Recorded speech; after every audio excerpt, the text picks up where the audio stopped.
через систему образования, телевизионную пропаганду, административный контроль как в государственных, так и в частных учреждениях жители Крыма отучают от критического мышления, самостоятельности и осознанности, предлагая одобренные властью взгляды и суждения.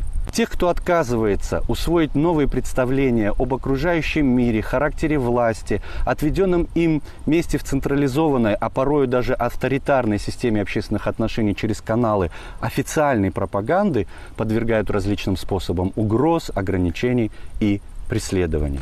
Это Нариман Джилял. Фрагмент его видеообращения из Крыма показывает участникам экспертной панели о непризнании попытки аннексии Крыма. Обращение записали в Крыму до заседания, но Нариману удалось приехать на саммит и лично.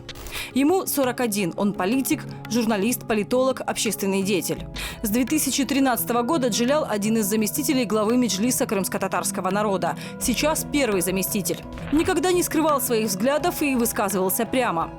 Сегодня ответственность за соблюдение прав человека, за их нарушение на территории Крыма несет исключительно правительство Российской Федерации. Нариман Джилял все годы после аннексии жил в Крыму.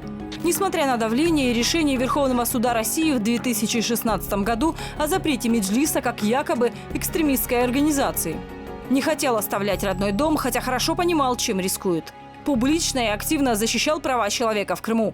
Так Джилял организовывал сбор передач для пленных украинских моряков и привозил их в Москву. Надеялись передать им еще в Симферополе эти вещи, но мы не успели, потому что в самый разгар расфасовки по пакетам передач мы узнали о том, что их вывезли в Москву, соответственно, в Лефортовское СИЗО и Матросскую тишину, известно.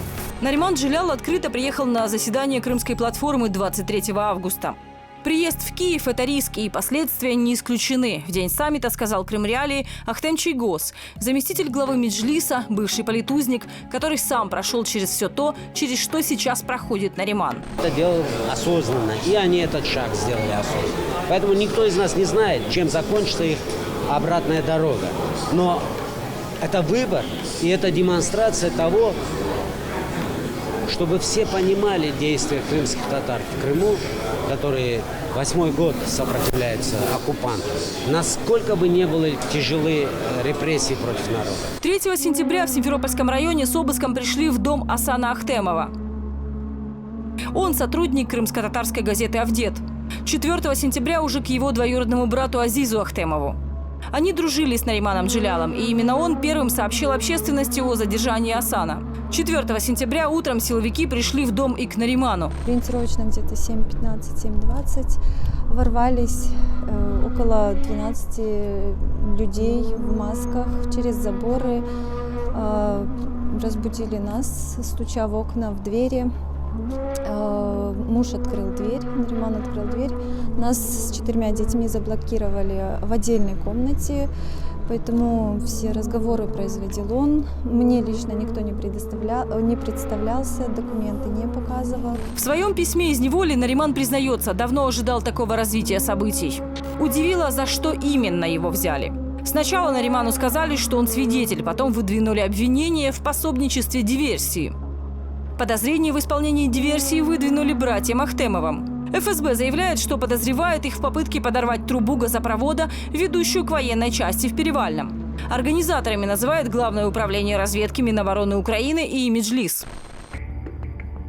В ходе проведенных оперативно-розыскных мероприятий и следственных действий установлено, что диверсия организована территориальным подразделением Главного управления разведки ГУР Минобороны Украины в Херсоне, так называемой оперативной службой «Таврия» с участием запрещенной в России организации Меджлис крымско-татарского народа.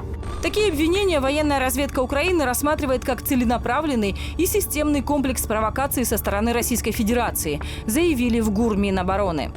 Це є цілеспрямована провокація російської сторони, яка відбувається в системі, в комплексі загальних таких провокативних дій та заяв.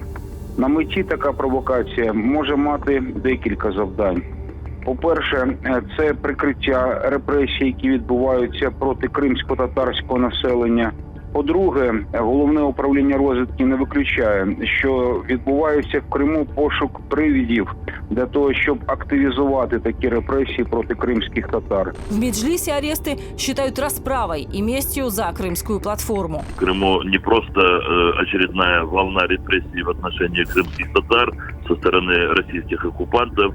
В Крыму начата расправа над членами Меджлиса крымско-татарского народа, обвинение Нариману Джелялову и другим арестованным крымским татарам, подозрение якобы совершения ими диверсий, свидетельствует о том, что Российская Федерация, и на самом деле это так, она начала, в общем-то, исполнение своих угроз по отношению к участникам Крымской платформы. Мы по-другому не оцениваем то, что сейчас происходит в Крыму. После задержания родные долго не могли найти мужчин. Все силовики отвечали, что тех нигде нет.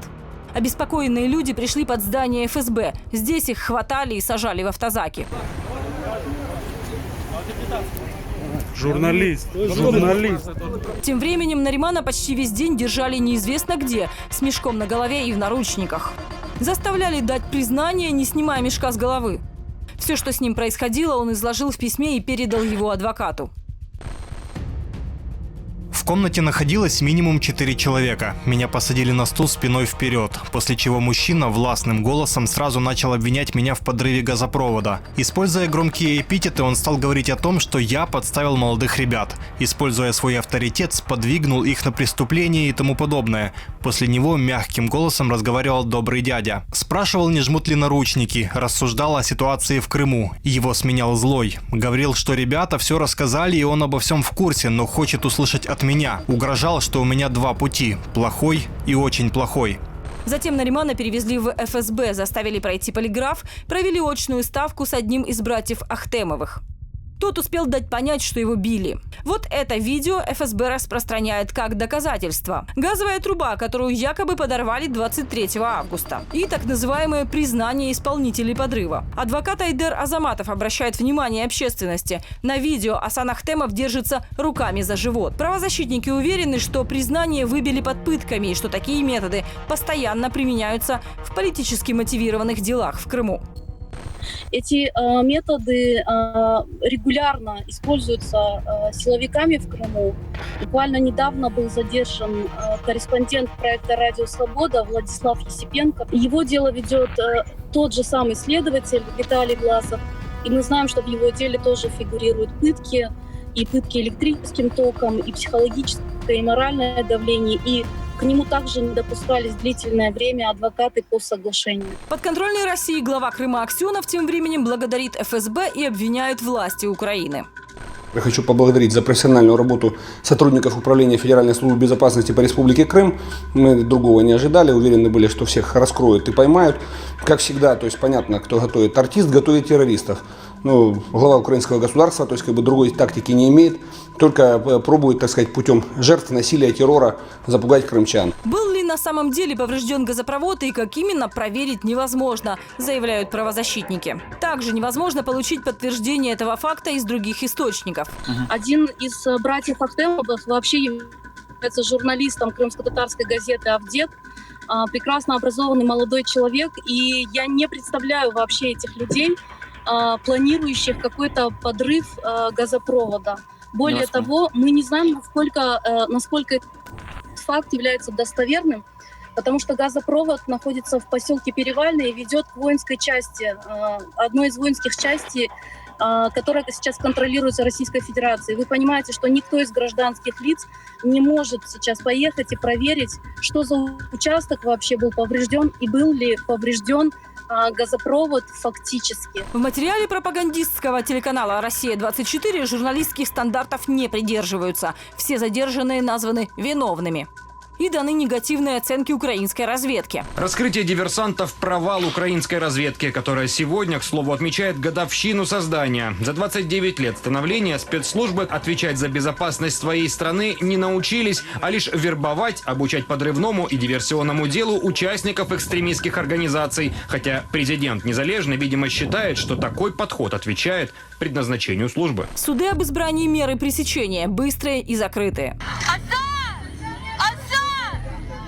Суд арестовал всех троих на 2 месяца. К Нариману Джилялу смог попасть его адвокат Николай Полозов. Вот отрывок аудио из зала суда.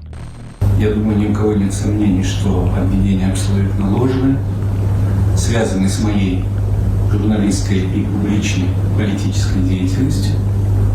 И это еще раз доказывает правоту того, чем я занимался, и не только я.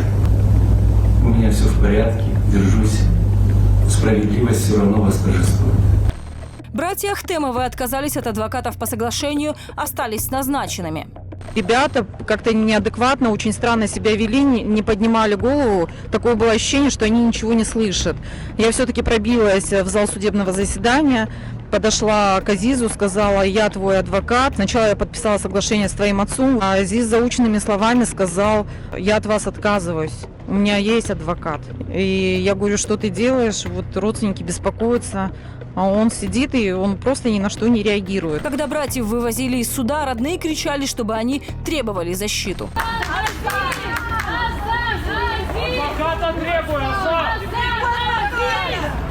Нариман Джилял отвергает все обвинения в причастности к диверсии. В суде воспользовался правом не давать показания. Нариман Джилял заявил о том, что это уголовное дело является по своей сути политическим преследованием его, и я, как представитель стороны защиты, наряду с адвокатом Эмине Авамилевой, убежден в том, что истинная суть этого уголовного дела, конечно же, лежит исключительно в политической плоскости.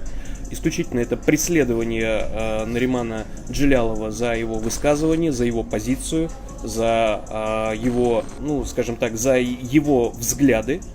И несмотря на то, что в настоящий момент он оказывается в условиях следственного изолятора, я убежден, что это тот человек, который не только не сломается, а по своей, наверное, сути лидер, который будет вести за собой других людей, своим примером показывая, что даже такое беспрецедентное жесткое давление не может сломить человека, на стороне которого правда и истина. В Киеве возле посольства России прошла акция протеста против репрессий в Крыму. Украинские активисты, политики, правозащитники, общественные деятели уверены, что волна задержаний – это политическая расправа. Президент Украины тоже заявляет: причина – Крымская платформа. США и Великобритания призывают Россию освободить Наримана Джиляла и всех политических узников. Заявления об этом обнародованы на сайте Государственного департамента США и в Твиттере министра Великобритании по делам Евросоюза Венди Мортон. Алексина Драгань для Крым Реалии.